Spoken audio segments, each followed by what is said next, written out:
A lot of books throughout the years, as maybe you have, as many of us spiritual seekers do. We buy books and we put them somewhere, at least used to do. Nowadays, I guess most people, or I don't know how it is with most people, but many people do buy them on audiobooks instead and prefer having digital copies. At least that's my preference. But back in the day, not too long ago, and as I imagine still some people do actually buy real books. So we buy them and then we need to put them somewhere. And if you listen to someone like Marie Kondo and some other people too, she's a Japanese woman who specializes in, I would say, living not maybe minimalistic, but removing things from your life that aren't giving you a sense of joy. Basically, that is her whole shtick, so to speak. To basically go around in your house or apartment or wherever you are and see and getting rid of stuff, getting rid of everything that isn't giving you a sense of joy. That is her actual explicit way of doing it. And I think it's a great way of thinking about things or doing it. It's not even thinking, it's more of a felt sense. And there are different ways to do it, of course. You can't do it like her and getting a sense of joy. You can do it. To me, it has to do with intuition. Some sort of intuition. It takes some skill for some people to develop that ability. To me, I can just So the way she does it anyway, she takes an object of any kind, not just books. It can be her husband, I guess. Take it in her hands and notice what sense or what feeling she gets from it. If she gets a sense of joy, or as Rumi used to say, that whatever lifts the corners of your mouth, trust that. That is what Marie Kondo also is saying, that she trusts that feeling, that intuitive feeling or felt sense of something giving her joy by holding it. To me, you could, maybe she does it like this too, I'm not an expert, but to me, you could as well just do it in your mind. You can go through things and just see if you get, like I used to do at least, just for me, it was a more felt sense of openness and feeling a yes. But that is similar-ish to getting a sense of joy. So I've done this a couple of times with my own stuff. And especially I've done it with books, which has been, it's been interesting because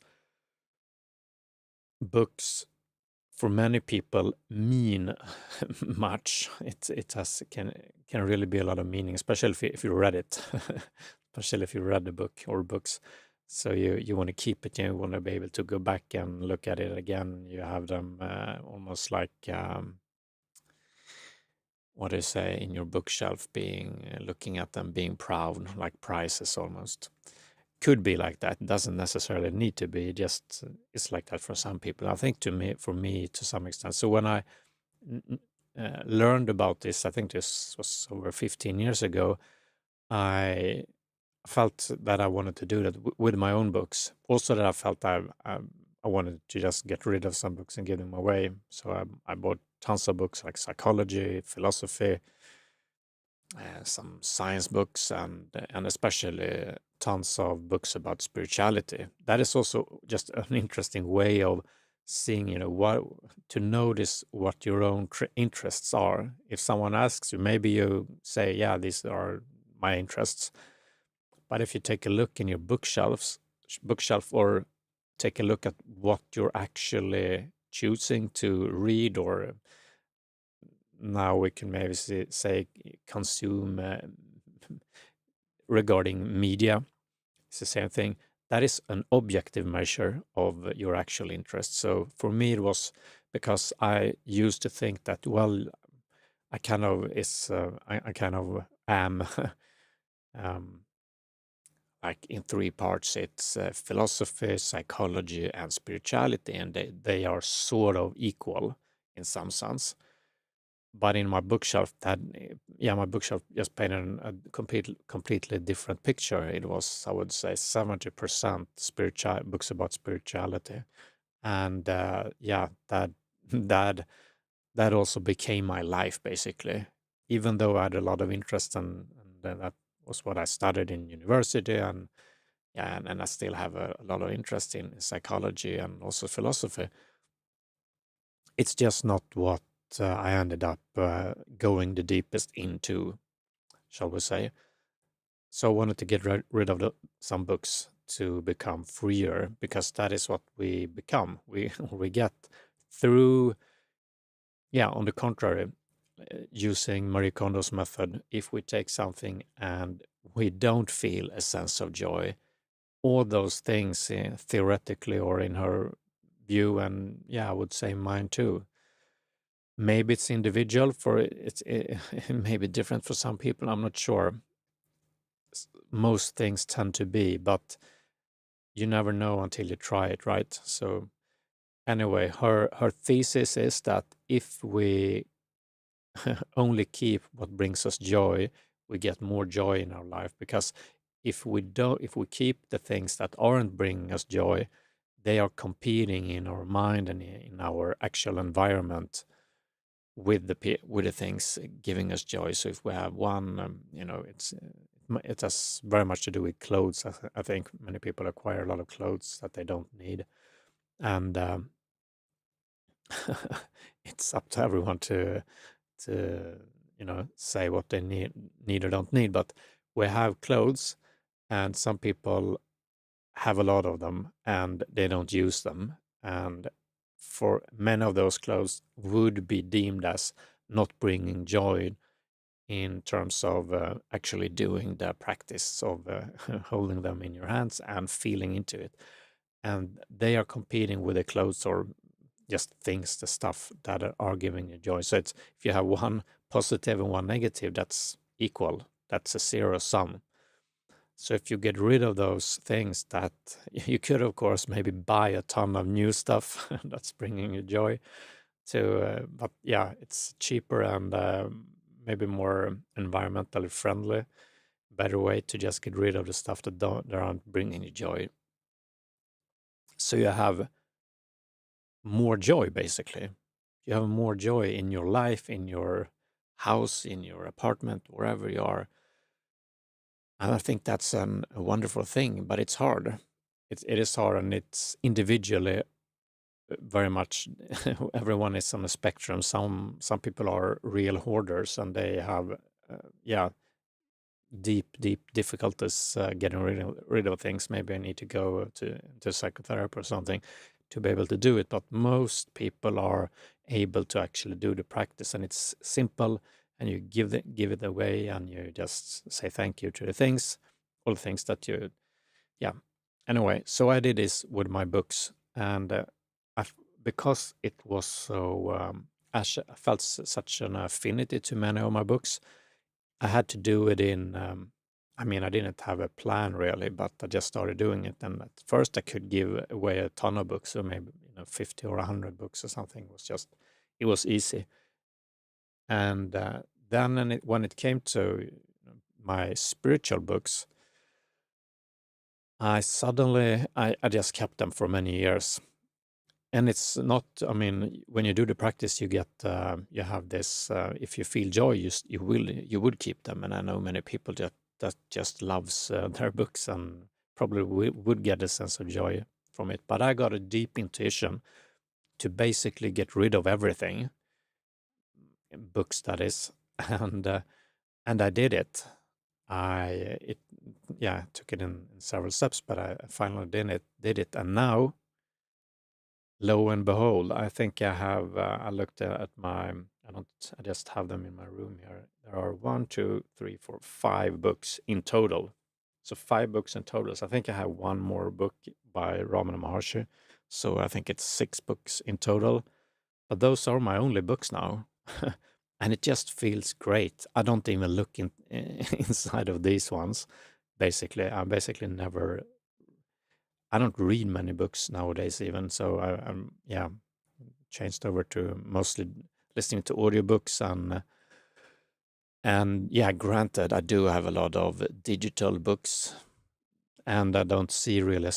I mean, I don't know if someone has any comments about what to do with them when you finish them, but they are in the cloud, so yeah, why would you get rid of them? They're not really occupying any space in your mind or in your. Yeah, that's my sense at least. I'm not sure, but I think so. They're definitely not occupying physical space. So maybe this will pan out to not even be a problem with with books and things like that. Really, why even produce physical copies, except for people enjoying it, basically. But I guess it's much more environmentally friendly, and uh, to me, it's also much more practical because you bring it everywhere. You bring all your books everywhere in your phone, and you don't even need to think about it. So that's another factor, but to me, it has just felt so liberating to getting rid of stuff. I'm thinking now that should probably do it again with some clothes. And we also have this, so she applies it to physical things, and I made a joke about maybe she can hold her husband in. She even gets gets rid of her house pretty frequently, as I understand it. So every 5 years, yeah, in general, I think she moves to a different house. Even, I mean, that's not possible for most people, but it's just she's really living it, her own creation.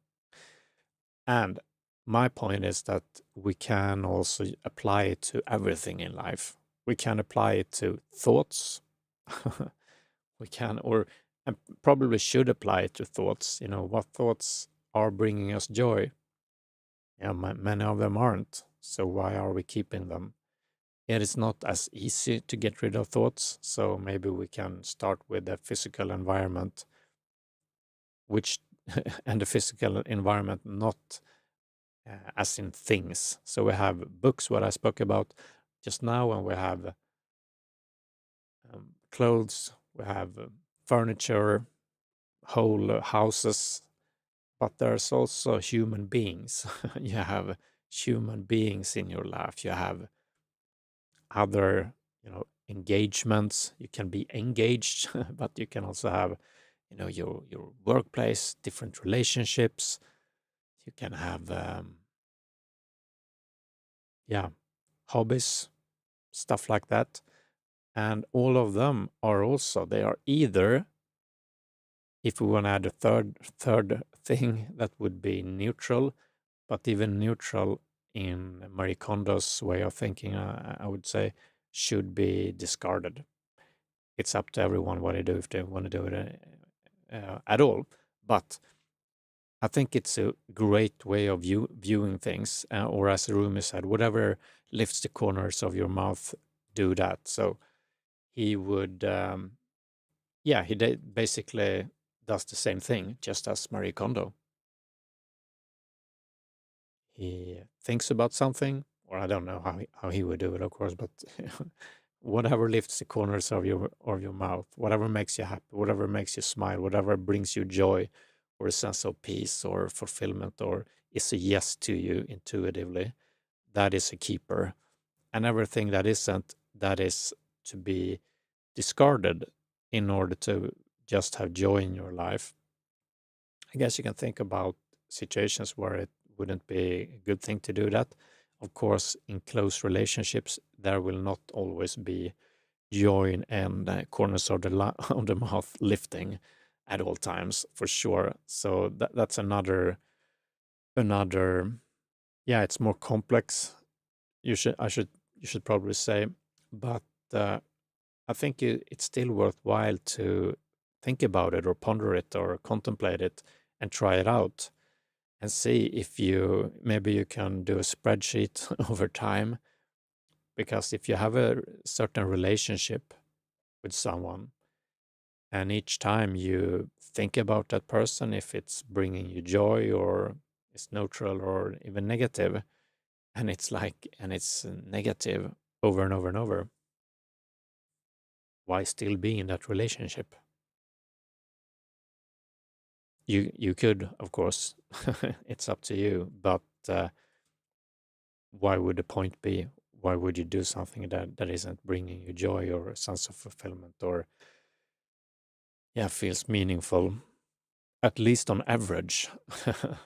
At least on average. And I guess that's the thing, even with a book or with a certain item, it is you get a holistic picture of it through that type of process. I think it's not. If you're triggered in a certain moment, maybe it would be a frown, but if you should do it when you are in a sort of neutral, at least, mood, or even a good mood, and especially making decisions about important things like relationships or other things like that. But I think it's just a wonderful way to view the world, and to, even if you don't want to act, or don't feel like doing that, it's still just a good way to get a sense of where you are at with different areas of your life. Thinking about your work, maybe you need to do it even though you don't get a sense of fulfillment or joy, because we need to work, so that would be fine. But it could also be something saying like, maybe I could look for something else. For example, maybe I could have an eye out for something that would give me more joy. And the same things are with just hobbies. Some people are, most hobbies tend to be fulfilling. Sometimes we are doing things just out of habit. Is this bringing me joy? Is this lifting the corners of my my mouth? Is this fulfilling? Is this a yes for me? And if it's not, maybe ponder contemplating not doing it. And the big one is, of course, relationships. And even if we want to go so far, like I mentioned before, relationships to ourselves. Maybe we don't want to have detrimental thoughts or bad thoughts about ourselves or others. And if if they don't bring us a sense of joy, it isn't as easy, of course, to get rid of them. We can't just give them or throw them away. But to some extent, maybe we can. Maybe we can choose to give things to the universe, to God, to whatever. That is what they do in AA, for example, in or Alcoholics Anonymous, or other types of meetings of that kind. They often have that because, when it comes to thinking, as opposed to things, maybe for a hoarder, they are not really in a position to really choose anymore. They are overtaken by their obsession or possession need. The same way an alcoholic is unable to really choose to not drink. It is a disease of a sort, of a kind. The same way we could say that our thinking mind, or our obsession, possession, or identification, at least, with our narrative self, is also a sort of disease. It's the disease of the and maybe this ease. We're not enjoying it. Our relationships to ourselves, to our own thoughts, we are, in a sense, believing them, and they are creating a story which we are believing. And that story can be great, fun, and then we're happy. But if that story is the opposite, then we're depressed, or we don't like it, or we have these negative thoughts about ourselves, the world, or other people. And we can, at least, it isn't again, it isn't like throwing something away, but giving, just intuitively or just saying, I'm giving this over to someone else. I know I'm not in control. I can't really choose to not have these thoughts, but I'm giving them away.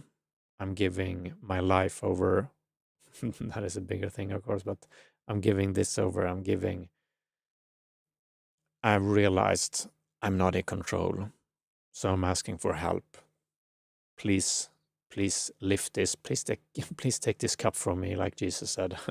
But may thy will be done. Please take this away from me. And then we can, of course, do things that are helpful. We can do psychotherapy. We can choose to be more vigilant when thoughts like that arise, and we just try to, for example, cancel them. As soon as we have a negative thought about something, we say cancel, cancel, cancel in our mind, or love, love, love, or something else to just cancel it.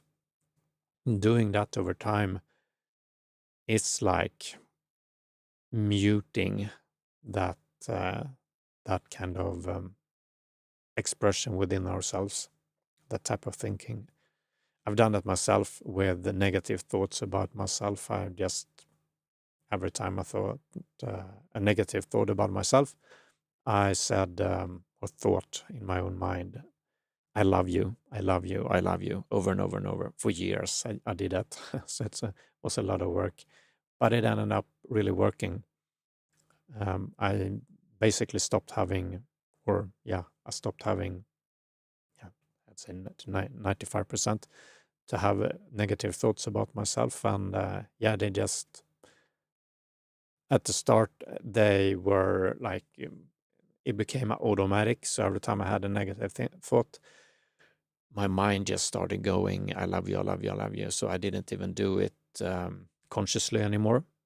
It wasn't like that from the beginning. Of course, it took quite a while, but then it got became automatic. And a few months or years afterwards, they stopped coming altogether. So I neither had negative thoughts nor the thought I love you. So both disappeared. So at first I was like, why I have this automatic thing that I thought was really great, I love you, I love you, I love you.